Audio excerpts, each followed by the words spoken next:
Big ബോസിനകത്ത് നമ്മുടെ നൂറ ഉണ്ടല്ലോ, അനുമോളുമായിട്ട് പോകുന്നതിന് മുമ്പ് ഒരു കോംപ്രമൈസിന് ശ്രമിക്കുന്നുണ്ടായിരുന്നു.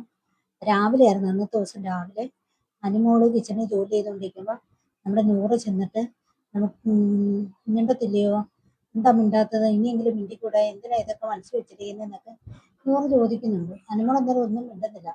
കുറെ ചോദിച്ചു കഴിയുമ്പോൾ അനുമോൾ പറയുന്നുണ്ട്, എനിക്ക് നിങ്ങളെ കുറിച്ച് സഹതാപമേ ഉള്ളൂ എന്ന് അനുമോൾ പറയുന്നുണ്ട്. അന്നേരം ന്യൂ പറയുന്നത്, ഓ അത്രേ ഉള്ളോ എന്ന് ചോദിക്കുന്നുണ്ട്.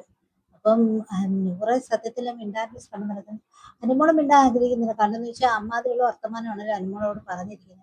കൂടെ നിൽക്കുകയും അനുമോളെ കുറിച്ച് ഇങ്ങനെ കുറ്റപ്പെടുത്തുകയും ചെയ്യുന്നത് അനുമോൾക്ക് ഇഷ്ടമല്ല പൊതുവേ. കാരണം എന്ന് വെച്ചാൽ അനുമോൾ എവിടെ എന്തെങ്കിലും ഇവരോട് പറയണമെന്നുണ്ടെങ്കിൽ അനുമോള് ഓപ്പണായിട്ട് തുറന്നു പറയും. പക്ഷെ ഇവരങ്ങനല്ലായിരുന്നു. അനുമോളെ മറ്റുള്ളവരോട് കൂടെ നിന്ന് കുത്താനും കുറ്റപ്പെടുത്താനും നല്ല മിടുക്കരായിരുന്നു ഈ രണ്ട് പെൺകുട്ടികൾ. അതുകൊണ്ടാണ് അത് നല്ലതുപോലെ അനുമോൾക്കറിയാം. എന്നും പറഞ്ഞ് ഇവര് പുറത്തിറങ്ങിയ ഫ്രണ്ട്ഷിപ്പ് ഇല്ലാതെ ഇരിക്കൊന്നുമില്ല. അവര് ഫ്രണ്ട്ഷിപ്പ് ആവും, അത് ഉറപ്പാണ്.